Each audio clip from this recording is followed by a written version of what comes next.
নবীজির কাছে কয়েক সাহাবায়ে কেরাম জিজ্ঞেস করলেন, রাসূলুল্লাহ সাল্লাল্লাহু আলাইহি ওয়াসাল্লাম, আইয়ুদ দুআয়ে আসমাউ, ইয়া রাসূলুল্লাহ কোন দোয়া আল্লাহ পাক বেশি শোনেন? আল্লাহর হাবিব বলে দিলেন, সাহাবীরা, দুই সময়ের দোয়া আমার আল্লাহ পাক বান্দার থেকে বেশি কবুল করে না। কয় সময়? হাত জাগান তো, কয় সময়?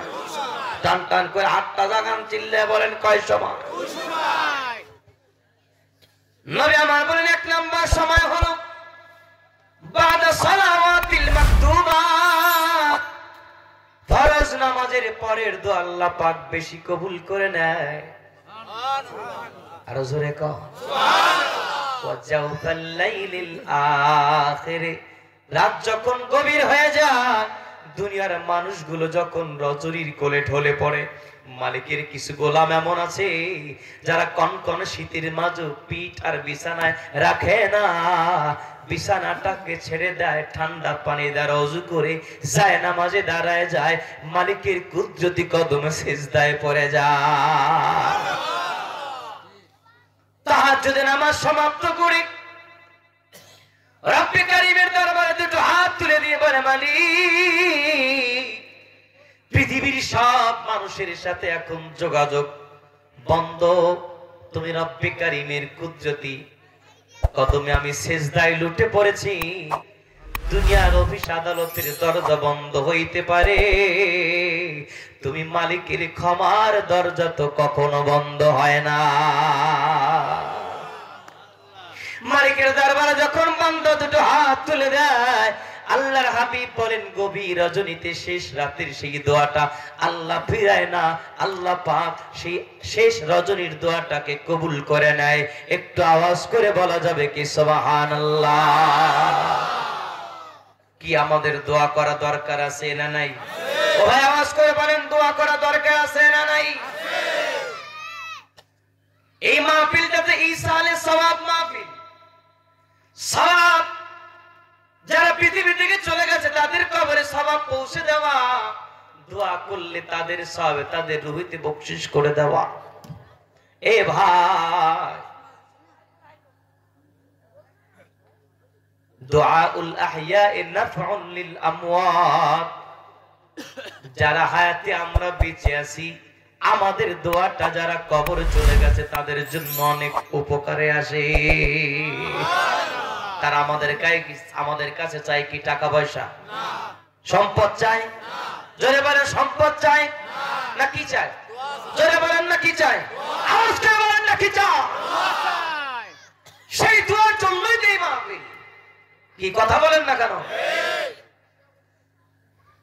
আমি একা একা দোয়া করলেও দোয়া হয়, সবাই মিলে করলেও দোয়া করা যায়, তবে রাসূল বলে দিয়েছেন, লিকুল্লি আরবাঈনা ওয়ালিয়ান, প্রত্যেক 40 জন মুমিনদের মধ্যে আল্লাহর একজন ওলি, একজন বন্ধু থাকে।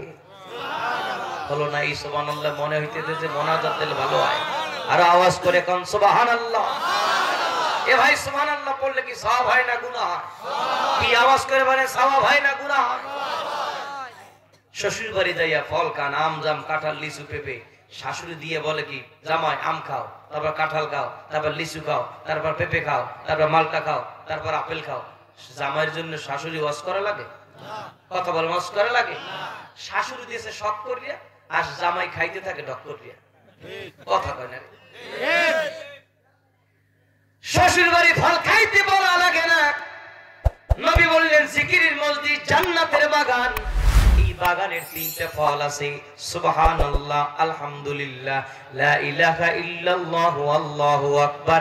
এই 3টা হলো এই জান্নাতের বাগানের ফল। শ্বশুর বাড়ি ফল খাইতে বলা লাগে না, এই বাগানের ফল খাইতে তো বলা লাগবে কেন?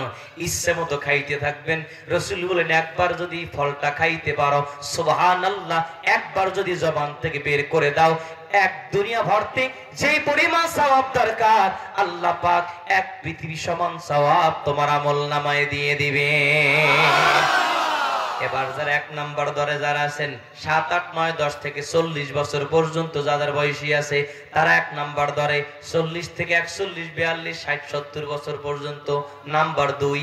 1 নাম্বার দল 40 পর্যন্ত যারা আছেন একটু গলা ছাইরা মোহাব্বতে সিল্লে বলেন তো সুবহানাল্লাহ। যারা বুড়া আছেন, মুরব্বীরা আছেন, চিকন দলে যারা আছেন একটু কাশ মারেন, কণ্ঠটা ক্লিয়ার। এবার আওয়াজ করে আপনারা বলেন তো সুবহানাল্লাহ। মাশাআল্লাহ, প্রথম দল ফার্স্ট হয়ে গেছে। আর দ্বিতীয় দলে যারা তারা প্রথম স্থান অধিকার করছে বলেন মারহাবা। কি প্রাইজ দেওয়াটা কেমন হয়েছে? কি খাদিমদারিটা খারাপ হয়েছে? এখানে মজলিস কয়টা? কথা বলে আওয়াজ করে বলেন মজলিস কয়টা? এক মজলিসে 2 ধরনের খাদিমদারি দেওয়াটাকে ভালো মানুষের কাম না। আসেন ভাইরা আমার, একটু গভীর মনোযোগ। রে ভাই, রাহমাতুল্লিল আলামিন বললেন 2 সময় তো আল্লাহ পাক বেশি কবুল করে না। প্রথম সময় হলো ফরজ নামাজের পরের দোয়া, আর দ্বিতীয় সময়টা হলো শেষ রজনীর দোয়া। শেষ রাতে যখন বান্দা আল্লাহ পাকের কাছে 2টো হাত তুলে দেয়, আল্লাহ পাক সেই দোয়াটাকে কবুল করে নেয়। জোরে জোরে বলা যাবে কি সুবহানাল্লাহ। তাহলে আপনার আমার দোয়া করা দরকার আছে? ও ভাই আওয়াজ করে বলেন আছে? আজকে দোয়াকে কাটার জন্য একদল নাপিত ঢুকে পড়েছে। বলে নামাজের পরে মোনাজাত ক্যান্সেল, কবর জিয়ারত ক্যান্সেল, পীর মাশায়েখের কাছে যাওয়া ক্যান্সেল।